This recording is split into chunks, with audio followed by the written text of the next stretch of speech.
আসসালামু আলাইকুম বন্ধুরা, দেখতেছেন আজকে সকালবেলা একটু কাজে রওনা দিয়েছি। দেখতেছেন যে বিশাল তিনটা সাপ, একটা হচ্ছে যে কালিফার নখ আর দুইটা খইয়ার নখ। এটা হচ্ছে যে আপনার মাধবপুর পড়ছে যে হাফেজ আব্দুল লতিফের বাড়িতে তিনটে সাপ। আসলে ইদানিং গতকালকে আমরা কাজী মার্কেটে যে সাপগুলো দেখছি সেম সাপগুলোই। তো আসলে ইদানিং আপনারা সবাই একটু সতর্ক থাকবেন, যেহেতু বর্ষা চলে আসছে। আর বিশেষ করে এই যে বাড়িতে একটু যারা আছে ছেলে মেয়ে, সবাইকে একটু সতর্ক রাখবেন, যেহেতু আমরা চাই যেহেতু আল্লাহ সবাইকে বিপদ থেকে উদ্ধার করে। উনি আপনারই মারছিলেন কেন? হ্যাঁ, কিভাবে মারছেন এটা রে? আমি এইখান বসে কারেন্টের আর্থিং এগুলো মারছেন?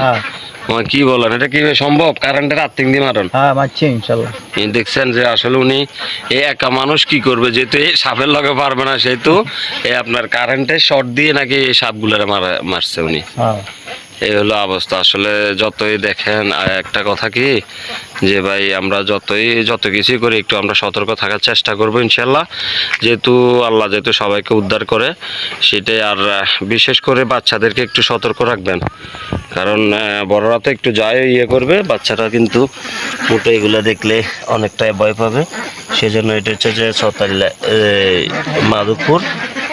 মাধবপুর কি বাড়ি করে বলছেন?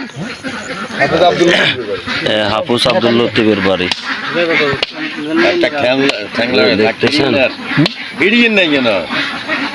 দেখতেছেন অবস্থা, কি অবস্থা ভাই, দেশে কি শুরু হয়ে গেল এগুলা। আল্লাহ সবাইকে উদ্ধার করুক। হ্যাঁ।